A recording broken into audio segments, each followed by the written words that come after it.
sebuah lembaga, di situ ada anak-anak ngaji dan sekolah.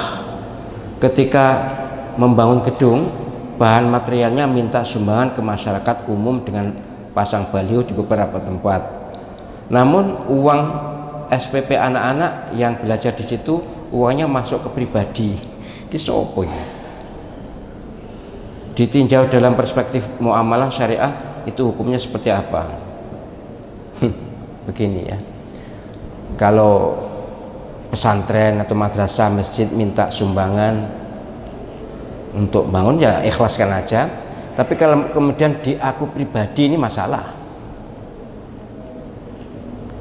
Tapi kalau dia misalnya pondok, kemudian uang pondok digunakan untuk pondok, ya wajar. Tapi kalau untuk pribadi, hampir semua pondok kan memang gitu ya, untuk pribadi kan.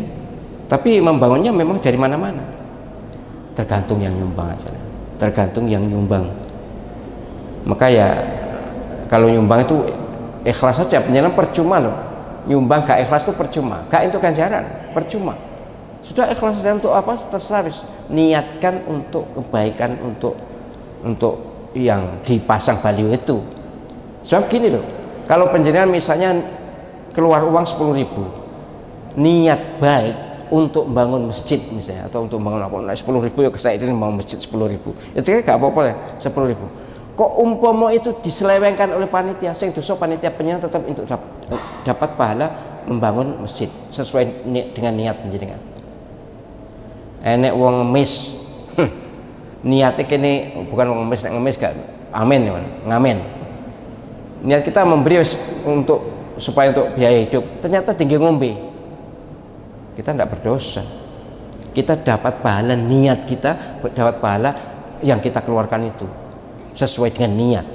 Ini enaknya gitu ya, enaknya niat dalam Islam itu makin sangat besar peranan noto hati ini. Kepandaian noto hati akan berbanding sama atau berbanding seukur dengan besaran pahala kita. Maka pandai-pandailah noto hati. Biar sedekah banyak atau biar keluar banyak, kalau hati ini gak toto, ya percuma juga, gak ada pahalanya.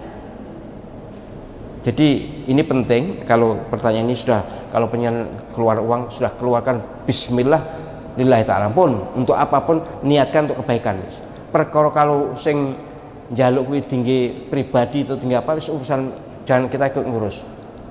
Urusan kita adalah noto hati supaya apa yang kita lakukan itu dinilai baik oleh Allah SWT melalui dua malaikatnya, terutama malaikat Raqib kan.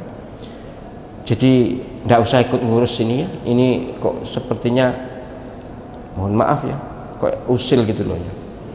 Usil. Ya kalau untuk pribadi memang ada ya mohon maaf ya, seperti pesantren itu rata-rata ya sebagian dari umum kan, ya dari sumbangan. Kemudian SPP-nya ya sebagian yang untuk yang ngurus pesantren, untuk gurunya, untuk macam-macam lah. Saya tahu sendiri bahwa kalau di pesantren An-Najah di Tambak Beras itu dipisah, Umi pisah, uang yang untuk pesantren sendiri. Betul-betul tidak mau pakai SPP dari santri, bukan untuk rumah tapi untuk pesantren. Itu kalau yang saya tahu tentang pondoknya Umi di Tambak Beras yang penjenengan bantu itu betul-betul ya memang masuk untuk pesantren, keluar untuk pesantren. Tidak akan digunakan, bahkan kalau andai kata menggunakan itu dicatat, nanti disaur. Tapi apa semua bisa begitu? Ini masalah kan? Nah, kalau tidak bisa begitu ya sudahlah, kita relakan aja biar tidak berdosa. Yang ngurus pesantren kan, ngurus pesantren itu juga tidak mudah loh. Ngupaini anak uang itu tidak mudah. Akeh longsone. Ya gimana ya, perilaku santri bermacam-macam, kemudian orang tua itu kadang-kadang ada yang maklumi alhamdulillah, tapi banyak juga yang tidak maklumi kan. Pokoknya anak kudu ini bayari telat. Kadang-kadang bayar nunggak itu sampai setengah tahun gitu kan, terus tapi anaknya muadulan gitu. Madulan apa ngerti ya? Anaknya ya mengadu pada orang tuanya. Lah orang tuanya itu gampang sekali kena. Mungkin saya itu juga ya namanya ngopain anak uang akeh ya maklumi aja, noto hati sing penting.